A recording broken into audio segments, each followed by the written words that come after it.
Okay, let's dive right into this explainer. I want you to imagine, just for a second, trying to coordinate 3,000 different contractors to build a nuclear submarine, completely from scratch. You're dealing with hundreds of thousands of parts, literally millions of man-hours, and a reality where just one single delay doesn't cost a few $1,000s. It costs millions. So how on earth do you manage a timeline that massive without the whole thing descending into total chaos? Well, today we're going to demystify exactly how that's done by looking at two absolute heavyweights in project management, PERT and CPM. It really is a fascinating question, right? How exactly do you schedule the unpredictable? How do you plan out a massive undertaking, whether it's that submarine or erecting a soaring 100-story commercial skyscraper, when the future is just packed with unknown variables? The truth is, we humans are notoriously bad at estimating time. We suffer from extreme optimism bias. We just kind of assume no one's going to get sick, shipments will arrive perfectly on time, and the weather's going to be gorgeous every single day. But what happens when we just guess? Budgets completely balloon, deadlines shatter, and projects fail. You can't just guess, and you absolutely cannot leave the unpredictable to chance. So to really get this, we need to understand the core of project management itself. Formally, sure, it's a systematically carved approach to planning, scheduling, regulating, and managing components to achieve set objectives. Kind of a mouthful, right? But beneath that dry definition, project management at its absolute core is a relentless, high-stakes battle. It's a constant tug-of-war to balance the dual challenges of time and cost.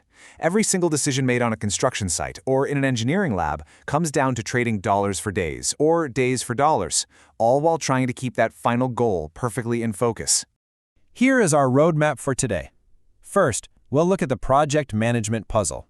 Then, we'll explore PERT, which is all about managing the unknown, followed by CPM for controlling the details. Next, we'll put them head-to-head to spot the key differences. And finally, we're going to see how modern management perfectly reconciles both. All right, let's jump right into Section 1, the project management puzzle, and set the stage in the 1950s.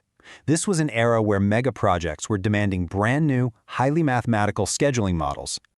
Picture the 1950s. We're in the middle of this massive post-World War II boom. Military research and commercial construction are suddenly hitting completely unprecedented scales.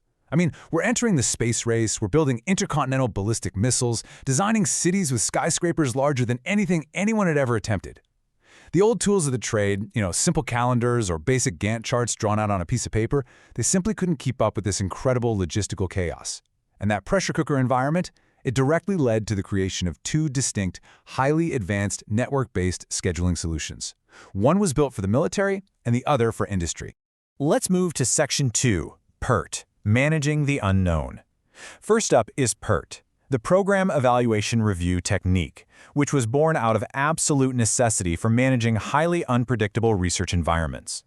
PERT was specifically developed in the late 1950s by the U.S. Navy for the Polaris missile program. Just think about the challenge here for a second. When you are inventing a ballistic missile system completely from scratch, you can't just go look up how long it takes to build a specialized rocket engine in a manual. The task durations are completely uncertain. Because of this, PERT was built specifically for unique, non-repetitive R&D. It fundamentally prioritizes time control over cost, and it focuses heavily on event-oriented milestones. It's basically a purely probabilistic mathematical model designed for when you are navigating the complete unknown. To handle all this extreme volatility, PERT acts as a mathematical antidote to schedule padding. We all know what happens when someone asks for a deadline on something totally new, right? People pad the schedule just to be safe. Well, PERT gets around this by using a really brilliant three-point estimation method. You don't just ask an engineer for one single deadline. You ask for three. You ask for the optimistic time, which is when everyone's had their coffee, traffic is zero, everything goes flawlessly. Then, the pessimistic time, when everything essentially catches on fire and goes totally wrong. And finally, you ask for the most likely time for a normal everyday run. Now let's look at the math behind turning those three numbers into reality. Notice the crucial denominator here, 6. Why 6? Well, by giving the most likely time a mathematical weight of 4, and giving the extreme best and worst cases a weight of 1 each, you create a total of 6 parts. When you divide that entire sum by 6, you're essentially mirroring a normal bell curve distribution. This formula is genius. It creates a weighted average that mathematically neutralizes our natural human optimism bias. It literally turns pure uncertainty, wild guesses, and extreme worst-case scenarios into a highly realistic, statistically backed expected duration. Okay, Section 3, CPM, controlling the details. Now we're going to pivot to our second methodology, the critical path method, which was designed for a very different type of environment, the highly predictable commercial construction site. Unlike PERT, CPM is totally deterministic. It operates on this simple yet completely unforgiving idea that tasks on the critical path have zero extra time, a concept you might know as zero float. Think of it like building a house. You absolutely cannot put the roof on before the framing is up, right? And you definitely can't frame before the foundation is poured. Those dependent, consecutive tasks form the critical path. If pouring that foundation is delayed by exactly 1 day, the entire completion date of the house is delayed by exactly 1 day. There is absolutely no wiggle room on this path. To actually find this critical path, CPM uses a highly mechanical workflow. First, you map out all your activities and dependencies. Then, you perform what's called a forward pass, which is simply calculating the absolute earliest you can possibly start and finish each individual task moving forward. Next, you work in reverse with a backward pass to find the absolute latest possible start and finish dates without delaying the whole project. The difference between those early dates and late dates, that's your float. And this mathematical certainty allows project managers to prioritize exactly where their labor, heavy equipment, and financial resources are needed the most. All right, moving into Section 4, PERT versus CPM, key differences. Let's bring these two classical methodologies together for a direct comparative analysis and see exactly where their mechanics and philosophies diverge.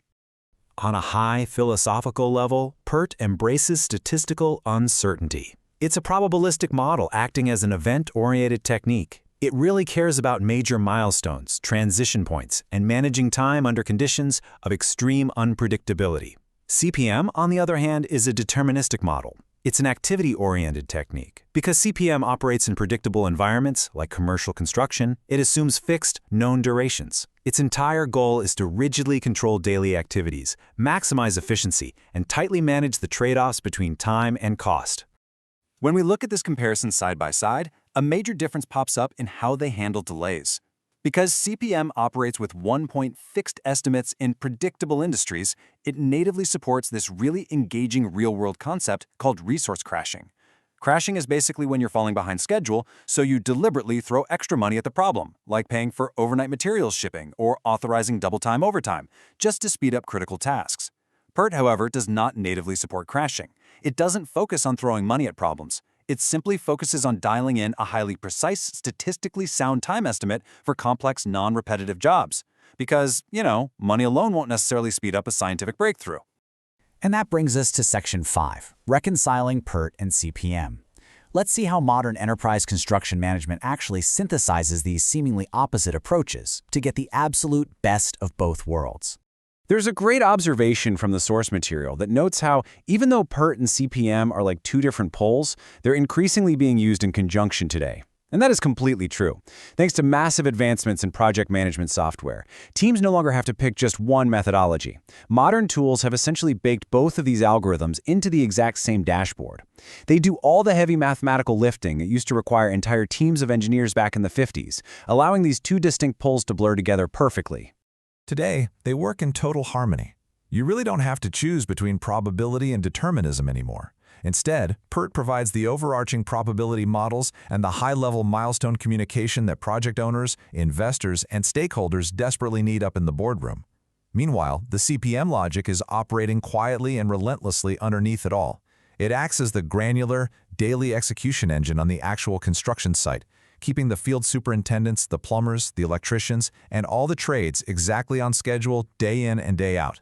So, now that you thoroughly understand the mechanics of managing both fixed time and pure uncertainty, the real question is, how are you going to combine these classical methods to conquer the chaos of your own future projects? Are you going to focus ruthlessly on the critical path or master the statistics of the unknown? Because in modern project management, the absolute best leaders know exactly when and how to do both. Thanks so much for joining us on this explainer, and we will see you next time.